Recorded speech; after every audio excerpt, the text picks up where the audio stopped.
Side आना पड़ेगा।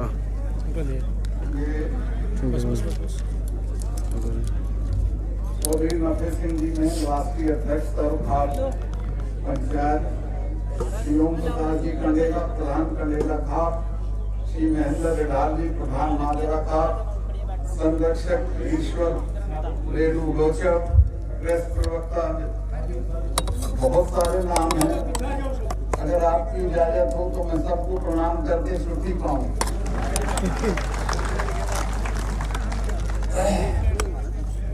भाइयों, ये मैं अपना सम्मान नहीं मानता।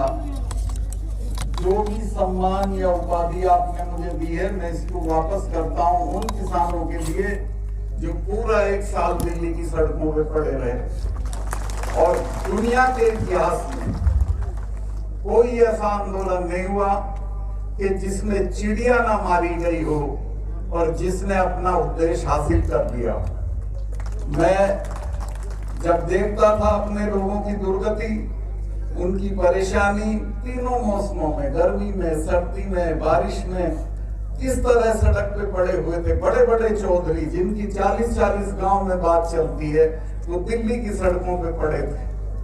और वहां से 10 किलोमीटर पे प्रधानमंत्री रहता है, उसने जाके उनकी कोई बात नहीं पूछी, जानकारी नहीं करी। कुतिया भी मरती है तो दिल्ली से चिट्ठी जाती है उसके लिए। हमारे 700 लोग मर गए, कोई किसी तरह का संवेदना का खत नहीं गया। जब मैं इस बात से बहुत दुखी हुआ तो मैंने तय कर लिया कि मैं गवर्नरशिप छोड़ दूंगा और मैं इनके साथ लड़ाई में शरीक होऊंगा। मैं ये बात बताने के लिए, मैं नाम नहीं बताऊंगा, मेरे एक दोस्त हैं जो मिनिस्टर हैं इसी सरकार में, उनके पास गया कि साहब मैं तो छोड़ रहा हूं। उसने कहा बेवकूफी मत करना, इनके लिए बोल, इनके लिए लड़, इनके धरने पे बैठ, लेकिन छोड़ना तब जब तुम्हें ये कहें दिल्ली वाले कि छोड़ दो, उससे पहले मत छोड़ना। ठीक है। तो मैं प्रधानमंत्री से मिलने गया और मैंने उनसे कहा कि साहब पता नहीं आपको शर्म आती है कि नहीं, मुझे तो बहुत शर्म आती है कि हम पदों पे बैठे हैं और हमारे पुरखे वहां बैठे हैं और उनके साथ क्या क्या हो रहा है। और मैं कहूं उन्हें तुम किसान मत समझो, वो अपनी अपनी जगह के चौधरी हैं, लोग उनका सम्मान करते हैं। लोग 10-10, 20-20 गांव में उनकी पहचान है। तो आप उनसे बात करके इस मामले को निपटाएं, चूंकि वो न्याय की तरफ हैं, हम लोग न्याय की तरफ नहीं हैं। तो खैर मैं नहीं बताऊंगा प्रधानमंत्री ने क्या कहा, लेकिन मुझे बहुत तकलीफ हुई और मैंने तय किया कि इस लड़ाई में अब मैं आखिर तक बोलूंगा। मुझे कई दोस्तों ने सलाह दी कि अगर तुम चुप रहोगे तो राष्ट्रपति बन जाओगे, चुप रहोगे तो उपराष्ट्रपति बन जाओगे। मैंने कहा मैं इन पदों पे लात मारता हूं। राष्ट्रपति मेरे बड़े सम्मानित हैं, अभी रिटायर होंगे 4 महीने बाद, कुतिया भी रास्ता नहीं छोड़ेगी। कुछ नहीं होते ये पद, इन पदों का कोई मतलब नहीं है अगर आप अपने सवालों के लिए लड़ते नहीं हो। चौधरी चरण सिंह जी के साथ मैंने काम किया। वो ये कहते थे कि बेटा तुम्हारे वर्गों के सवाल पे जब कोई बात आए तो कुछ भी छोड़ देना, लेकिन समझौता मत करना। तो मैंने भी तय किया कि नहीं, इस पे मुझे बोलना है और मैं बराबर बोला। और जिस दिन ये कानून वापस हुए उसके तो एक दिन पहले मैंने कहा कि अगले चुनाव में प्रधानमंत्री ढूंढा नहीं मिलेगा, ये सब गायब हो जाएंगे, किसान इनको भगा देंगे। खैर वो अगले दिन ही उन्होंने उनकी अकल में आई या किसी ने सलाह दी, उन्होंने एक आधा अधूरा सा समझौता कि मैं इनको वापस लेता हूं। हालांकि हमारे अभी भी सवाल वहीं के वहीं हैं और ये आज के सवाल नहीं हैं। चौधरी छोटू राम जी के जमाने से किसान की फसल के दाम का सवाल ऐसा ही खड़ा है। चौधरी साहब मिलने आए थे गवर्नर से, गवर्नर ने कहा कि चौधरी साहब दूसरी बड़ी लड़ाई चल रही है, मुझे गेहूं की जरूरत पड़ेगी। छोटू राम जी ने कहा बहुत अच्छी फसल है, मैं कार से आया हूँ लाहौर से, जितना चाहिएगा गेहूं दे देंगे। तो गवर्नर ने कहा मैं 3 रुपए मन पे लूंगा। चौधरी साहब ने कहा कि गेहूं तो ले ले, लेकिन दाम तू नहीं तय करेगा, दाम मैं तय करूंगा और गेहूं में 7 रुपए मन पे दूंगा। तो गवर्नर चुप हो गया। चौधरी साहब ने कहा कि गवर्नर ने उनसे कहा कि मैं फौज भेज के मंगवा लूंगा। चौधरी साहब ने कहा कि गलतफहमी में मत रहना, मैं अभी जा रहा हूं लाहौर, कहता हुआ चला जाऊंगा पंजाब और हरियाणा के किसानों को खड़ा खेत फूंक देंगे, एक दाना तुम्हें नहीं देंगे। खैर गवर्नर डरे और उन्होंने उनके जो चीफ मिनिस्टर थे सर सिकंदर हयात खान, उनको बुलाया और उनको कहा कि भाई तुम्हारा तो मिनिस्टर बड़ा अनाड़ी है, वो तो ऐसे ऐसे कह गया। तो सिकंदर हयात खान ने कहा कह नहीं गया, वो कह देगा तो जल ही जाएगा, अगर उसने कह दिया तो किसान खड़ी फसल फूंक देंगे, आपको नहीं देंगे। लेकिन मैं ये बात इसलिए उठाई, एक तो आप भूल रहे हो अपने पुरखों को, चौधरी छोटू राम को, चरण सिंह को और उनसे पहले के भी जो लोग हैं उनको। ये सवाल ऐसा का ऐसा ही है, आज भी हमारी फसल का दाम वो तय करते हैं, हम तय नहीं करते हैं। अब के ये निर्णायक लड़ाई थी कि इसमें एमएसपी लागू हो जाए तो फसल का सही दाम मिलेगा, लेकिन एमएसपी क्यों नहीं लागू हो रही? प्रधानमंत्री का दोस्त है जिसने 50 एकड़ में गोदाम बना दिया है पानीपत में, ये कानून पास होने से पहले। उसको सस्ता गेहूं चाहिए, वो आपका सस्ता गेहूं लेगा और महंगे में बेचेगा। तो ये है लड़ाई बुनियादी। मैं आपसे निवेदन करना चाहता हूं कि अब ये धरने देना छोड़ दो, अब सड़कों पे बैठना भी छोड़ दो, इकट्ठा होके अपना राज बना लो, राज बदल दो, किसी से मांगने की जरूरत नहीं। मैं तो ये गवर्नरशिप का मेरा 6 महीने 7 महीने बचा है, इसके खत्म होते ही पूरे उत्तर भारत में घूम के किसानों को कहूंगा कि एक हो जाओ, इकट्ठे हो जाओ और दिल्ली पे अपना राज बनाओ, ताकि तुमसे लोग मांगे, तुम्हें मांगने की जरूरत ना पड़े। हम मांगते हैं, ये समझते हैं हम भिख मांगे हैं, ये हमें कभी दाम नहीं देते। तो खैर ये बात मैं यहाँ छोड़ते हुए आप लोगों से एक और निवेदन करना चाहता हूँ। एक हीर रांझा किसी ने लिखी थी कभी, उसका नाम भूल जाता हूँ, किसी बुजुर्ग को याद होगा।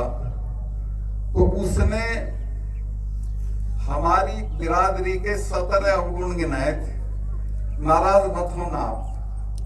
उसमें एक ये भी था कि ये अपने भाई के साथ न्याय नहीं करेगा, उसमें ये भी था कि दूसरे की जूतियों में बैठेगा, अपने के सिंहासन पे भी नहीं बैठेगा, ये भी था कि ये एकता करके नहीं चलेगा। तो मैं ये कहना चाहता हूं कि एकता के साथ रहने की कोशिश करो, रहो, इकट्ठे रहो, अपने सवालों पे लड़ो, लेकिन आपस में मत लड़ो। अगर इकट्ठा होकर रहोगे तो दुनिया में कोई ताकत नहीं है जो तुम्हारी बात इस देश में ना चले। मैं एक बात आपको ये भी बताना चाहता हूं कि इस आंदोलन के दौरान जिस दिन टिकैत का लड़का रोया, मैंने भी देखा उसे, मेरा उस परिवार से बहुत पुराना परिचय भी है और उसके बड़े भाई के हमारे मालिकों की लड़की ब्याही है, मैं तो उसे पैसे दे के आता हूं। तो मेरे से भी बर्दाश्त नहीं हुआ। मैंने 11 बजे होम मिनिस्टर को फोन किया और कहा कि ये गलत काम हो गया है, ये रोया है और इसका रोना सारे देश में दिखा दिया मीडिया ने। जींद का तो मैंने ये भी बताया कि लोग सड़क पे आ गए हैं और इसके घर में, इसके घेर में 1000 आदमी पहुंच गया है। अगले दिन वहां पंचायत थी मुजफ्फरनगर में। मैं कहा अगर मुजफ्फरनगर की पंचायत में इसके भाई ने कोई हिंसा की बात कह दी तो देश में हिंसा रुकेगी नहीं आपसे, खैर मैं उनकी तारीफ करूंगा इस बात के लिए। उन्होंने मेरे से कहा कि तुम उसको समझा दो। मैं नहीं समझाऊंगा, एक शर्त पे समझाऊंगा, आप अगर ये आश्वासन दे कि उसकी गिरफ्तारी नहीं होगी। उन्होंने कहा कि उसे कह दो उसकी कोई गिरफ्तारी आज नहीं होगी और वो मेरे से बात कर ले। मैंने उसे कहा, उसने इनको फोन किया, ये लाइन पे थे और इन्होंने कहा कि ठीक है कोई गिरफ्तारी नहीं होगी, तुम अपने भाई को कह देना कि हिंसा की कोई कॉल कल की पंचायत में ना दे। उसने कहा ठीक है जी मैं कह दूंगा। तो इस तरह टिकैत की गिरफ्तारी रुक गई और आज तक बाहर घूम रहा, तो बड़ा नेता हो गया। खैर मैं ये कह रहा हूं आपसे कि हमें ऐसा मत बनाओ और ऐसे मत बनो कि हमें दूसरों से मांगना पड़े। ऐसे बनो कि आपसे लोग मांगे, आपसे कहें कि ऐसा कर लो। एक जब मैं गया प्रधानमंत्री जी से मिलने तो बहुत नक्शेबाजी में थे। मैं उनका सम्मान करता हूं, कोई बात ऐसी नहीं कहूंगा कि जिससे ये अखबार वाले ले उड़े। तो मैंने उन्हें कहा कि आप गलत फहमी में मत रहना। ये जो सिख हैं ये उठने वाले नहीं है, पहले आप जाओगे बाद में जाएंगे। ये वो हैं जिनके गुरु ने अपने लड़कों के सर कटवा दिए थे 4-4 के और समझौता नहीं किया था। और ये हमारे वाले हैं, ये तो हारते ही नहीं है किसी से और ये दोनों भी एक हो गए। तो मैं कहा आप इनसे पंगा मत लो। और सिखों के बारे में मैंने उन्हें ये भी बताया कि जब मिसेस गांधी ने अकाल तख्त तोड़ा तो उसके बाद उन्होंने अपने फार्म हाउस पे 1 महीने तक महामृत्युंजय का पाठ कराया। अरुण नेहरू उनके भतीजे थे, मेरे दोस्त थे। उन्होंने मुझे बताया कि मैंने कहा कि फूफी आप तो इन चीजों पे यकीन नहीं करती थी। तो उसने कहा भैया तू जानता नहीं है इनको, ये मुझे मारेंगे, बिल्कुल नहीं छोड़ेंगे। इन्होंने कोई नहीं छोड़ा आज तक जिसने अकाल तख्त पे हाथ उठाया। और वही हुआ, मिसेस गांधी जी गई, जनरल वैद्य पूना में गया, डायर दिल्ली में गया। तो मैंने कहा साहब किसी से पंगा लेने से पहले उस बिरादरी का मिजाज समझ लेना चाहिए। ये सिखों का और जाटों का मिजाज समझ के तब इनसे आप पंगा लें, वरना मेरी राय ये है कि कुछ ले दे के इनको निपटा दो। बोले क्या हो? मगर 2 काम मत करना, एक तो इन पे लाठीचार्ज मत करना, दूसरे इनको खाली हाथ मत भेजना। फिर जब वो लाल किला हुआ तो एक किसान यूनियन के नेता भी डर गए कि पता नहीं क्या बड़ा अपराध हो गया। और ऐसा पूरे देश के अखबार और मीडिया में आया कि जैसे देशद्रोह का काम हो गया हो। कहाँ झंडा फहरा दिया था भाई? वहां तो नहीं फहराया था जहां प्रधानमंत्री फहराता है। एक खंबा खड़ा था, उस पे एक लड़के ने झंडा चढ़ा दिया। मैं एक बात पूछना चाहता हूं, मैं अगर किसान आंदोलन का नेता होता तो मैं यही बात कहता कि ये बताओ इस लाल किले पे किसका हक सबसे ज्यादा है? जिन सिखों के गुरु की तेग बहादुर की गर्दन काटी गई हो लाल किले के बाहर, उसके बच्चों का ज्यादा है या और लोगों का ज्यादा है? ठीक है। और इस लाल किले पे उनका, हमारे तो गीत नहीं गाए जाते लाल किले के बिना। भरतपुर माने लाल किला, भरतपुर 3-3 बार लाल किले पे चढ़ के आया, तो हमारा अधिकार है झंडा फहराने का, किसी दूसरे का है। और एक जानकारी आपको और दे देता हूं, और वो ये है कि हमारे गीतों में, हमारी कहानियों में, हमारे किस्सों में लाल किला ही लाल किला रहता है जब से हमने होश संभाला है। मैं चौधरी चरण सिंह जी के साथ था, मैं और बागड़ी जी देवीलाल जी के पास गए और हमने कहा चौधरी साहब किसमें आ जाओ, चरण सिंह जी की पार्टी में। देवीलाल जी बोले छोड़ो यार क्या पार्टी है तुम्हारी। तो मैंने खैर वागड़ी जी को कहा कि वो एक रिवासा कांड हो गया था, आपने सुना नहीं होगा ज्यादातर लोगों ने, जिसमें एक माँ और बेटे को पुलिस ने नंगा करके कोठरी में बंद कर दिया था। तो मैं कहा साहब ऐसे ऐसे कांड हो गया है, हम वहां पब्लिक मीटिंग कर रहे हैं, आप चलना। चरण सिंह जी ने कहा मैं चलूंगा। तो हमने पब्लिक मीटिंग करी, आप मेरा यकीन करो 1 लाख आदमी आया उसमें। लेकिन जब हम गए तो वो सब छितरे खड़े थे। मैंने वागड़ी जी को कहा कि सीधे स्टेज पे चलो। मैं तभी एमएलए चुना गया था 2 महीने पहले ही। तो खैर स्टेज पे चले गए। मैंने कहा मुझे माइक दे दो आप। मैंने कहा देखो जिस आदमी को हम लेके आए हैं इसका नाम चरण सिंह, इसने नागपुर के सम्मेलन में जवाहरलाल का हाथ पकड़ लिया था कि मेरे रहते किसानों की जमीन नहीं जाएगी और कोऑपरेटिव की खेती नहीं होगी। और ये जो जिससे तुम डरे हुए हो बंसीलाल से, ये तो बिना मिसेस गांधी से पूछे पेशाब करने नहीं जाता है। तो इसके साथ रहोगे कि उसके साथ रहोगे? और मैं कहा आप हरियाणा के चौधरी लोगों हमारा साथ दे दो, मैं 6 महीने में चरण सिंह जी को लाल किले पे चढ़ा दूंगा। आप मेरा यकीन करें, ये लाल किले की बात बिजली की तरह गई और सारी भीड़ स्टेज के पास आके चरण सिंह जी का जय जयकार करने लगी। मुझे चरण सिंह जी ने कहा बेटा कुछ मत कर, 5 ऐसे जलसे हरियाणा में कर दे और ये लाल किले का सपना दिखा दे, ये सब खड़े हो जाएंगे। और वही हुआ, पूरे देश की जट्टात खड़ी हो गई और चरण सिंह जी 6 महीने तो नहीं पर 10 महीने में लाल किले पे चढ़ गए।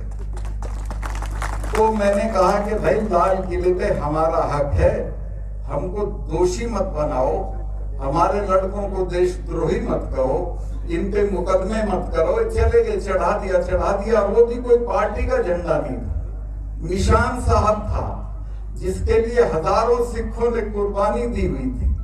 खैर इस बात को मैं यही रोकता हूं। अब मैं वापस इस बात पे आना चाहता हूं कि अगर आप इकट्ठा नहीं रहोगे, अपने सवालों को नहीं समझोगे, तो यही होगा। इकट्ठा रहो, अपने सवालों को समझो और उन पे लड़ने की आदत डालो। और बड़ी बात तो ये है कि 2 साल बाद चुनाव है, इकट्ठा होकर अगर वोट कर दोगे तो ये सब दिल्ली से भाग जाएंगे, किसानों का राज होगा, किसी से कुछ मांगने की जरूरत नहीं होगी। अभी यूपी में जो इलेक्शन हुआ उसका नतीजा नहीं आया है, पर मैं पश्चिमी यूपी का बता रहा हूं, जहां मैं घुमा हूं इस सवाल को लेके। किसी गांव में कोई मिनिस्टर घुस नहीं पाया। लोगों ने कहा कि हमारे यही मताजी हो, हम जब धरने पे बैठे थे तब कहां थे तुम? स्मृति ईरानी को तो कई किलोमीटर दौड़ाया उसकी गाड़ी। तो मैं ये निवेदन करना चाहता हूं कि राज बदलो, अपना राज बनाओ, इकट्ठा रहो। लोग तुमसे भीख मांगेंगे, तुम्हें भीख मांगने की कोई जरूरत नहीं।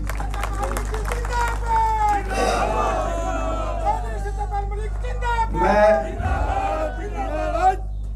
बहुत लंबा, हालांकि मुझे बहुत लोगों ने बड़े बड़े लालच दिए, बड़ा समझाया कि उपराष्ट्रपति हो जाओगे, राष्ट्रपति हो जाओगे। मैं कहा छोड़ो यार, कुछ नहीं होता उसमें। मैं अपने लोगों के साथ रहूंगा, जिनमें पैदा हुआ हूं उनके साथ रहूंगा, उनको मैं नहीं छोड़ सकता हूं। और मैंने तय कर लिया था पहले दिन से कि अगर कहेंगे तो मैं गवर्नरशिप पे ठोकर मार दूंगा, वो कोई चीज ही नहीं होती है।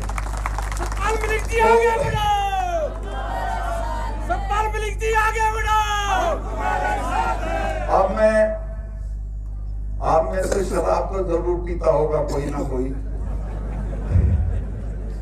उस भाई के संदर्भ में मैं निवेदन करना चाहता हूं कि रात को पीता है तो खुमार अगले दिन 12 बजे तक रहता है। तो इसी तरह मुझको कश्मीर की खुमारी है, इसलिए मैं कश्मीर का भी जिक्र करूंगा, क्योंकि मैं वहां गवर्नर था और वहां एक धारा थी, धारा 370। महबूबा ये कहती थी कि ये हटेगी तो खून की नदियां बह जाएंगी। फारूक अब्दुल्ला कहता था कि कोई झंडा उठाने वाला नहीं मिलेगा, और तरह तरह से डराते थे। और दिल्ली वाले जो हमारे अफसर हैं वो डरे रहते थे इनसे।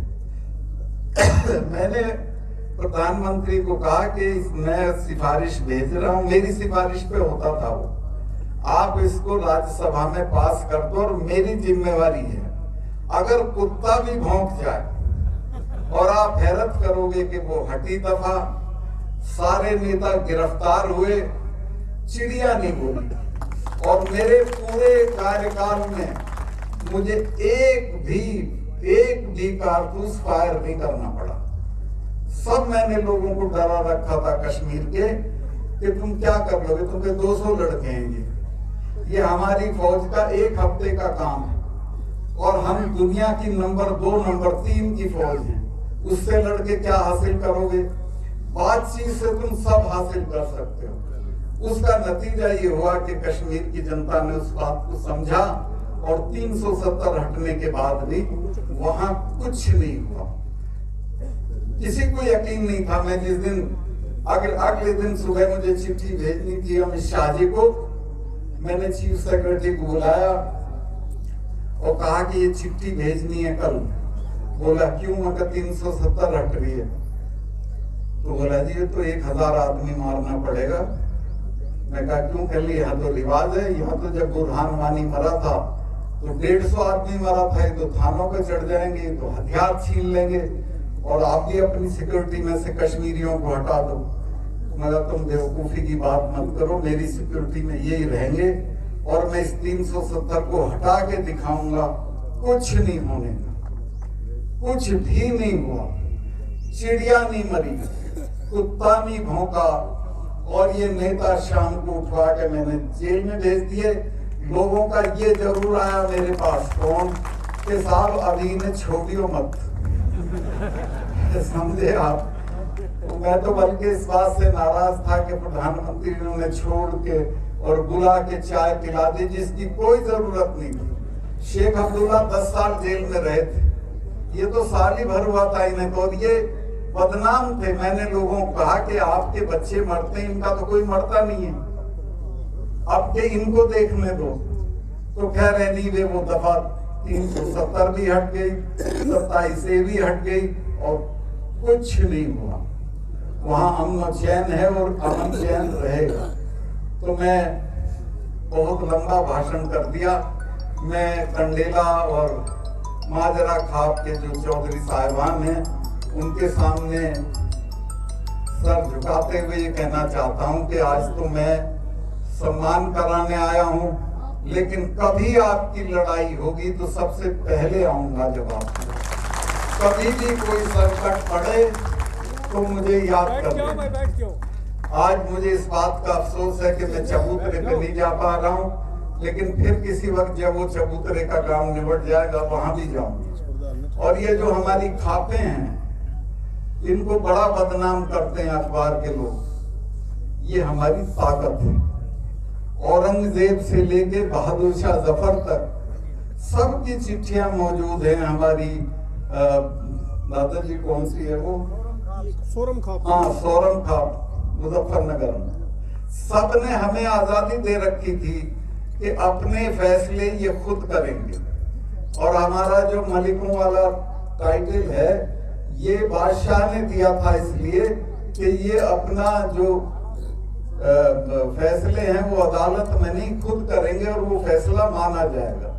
तो ये खाप हैं, इनकी ताकत बढ़ाओ, इनके चौधरियों का सम्मान करो और आपस में इकट्ठा रहो। ये जो छोटी मोटी चीजों पे अलग अलग हुक्का लेके बैठना ये अच्छा काम नहीं। कोई भी हो, मैं सबको कह रहा हूं, ना तो हम पे महल हैं, ना हम पे राजस्थान वालों की तरह हवेलियां हैं कि उनकी मरम्मत करके होटल खोल देंगे। हम पे तो कुछ है ही नहीं, छोटी छोटी जमीन है। और इसको भी आप लड़के खोलोगे तो कहीं नहीं पहुंचोगे। मैं एक बात और निवेदन करना चाहता हूं कि जो बच्चियां हैं जिन्हें तुम पैदा भी नहीं होने देना चाहते, इनको पैदा भी होने दो और इनको कॉलेजों में भेजो। मैं गवर्नर था बिहार में, फिर था उड़ीसा में, फिर था कश्मीर में, सब जगह मैं कन्वोकेशन पे बुलाया जाता था। और आपको ये जान के हैरत होगी कि अगर 22 गोल्ड मेडल होते थे तो 18 लड़कियों के होते थे, 4 लड़कों के होते थे। ये जहां भी जाती हैं, चाहे वो खेल कूद हो, मैंने तो कहा लड़कों से, मैं कहा संभल जाओ, तुम पे तो रोटी भी पानी नहीं आती, तुम कैसे करोगे? कुश्ती का मेडल ये लेंगी, कबड्डी का ये लेंगी, मुक्केबाजी का ये लेंगी, तुम क्या करोगे? तो ये अगर इनको पढ़ाओगे तो बहुत दूर तक जाएंगे कि ये इनकी शिक्षा करो, अच्छी जगहों पे भेजो, और शादी होती रहेगी, पहले इनकी पढ़ाई पूरी कराओ। ये पढ़ के अफसर बनेंगी, तुम्हारा नाम ऊंचा करेंगे। इसके अलावा जो आपके लड़के हैं, एक तो मुझे बहुत तकलीफ होती है, पता नहीं आपके यहाँ क्या है, हमारे यहाँ तो वो 40 गांव की चिट्ठी फाड़ देते हैं जब बुढ़ा मरता है। मैंने कहा भाई क्या कर रहे हो? ये 40 गांव के लोगों को खाना खिलवा के सूरजमल हो जाएगा क्या? कर्जे में लदे हुए हैं, लेकिन चिट्ठी 40 गांव की फाड़ते हैं। ये रिवाज बंद करो, दहेज बंद करो, अपने बच्चों को बढ़िया से बढ़िया जगह पे पढ़ाओ, और खास तौर से लड़कियों, ये बहुत दूर तक जाएंगी और आपका नाम ऊंचा करेंगी। अभी तो मैं देखता हूँ खेलों में भी, कल मैं देख रहा था, कल हमारी लड़कियां हॉकी में खेल रही थी स्पेन के मुकाबले, सारी गरीब घरों की बच्चियां थी, सारी ट्राइबल इलाकों की बच्चियां थी, और मेरा सीना गर्व से फूल गया जब वो फटाफट गोल कर रही थी। ये लड़के तो हमारे ऐसे ही हैं, फिसड्डी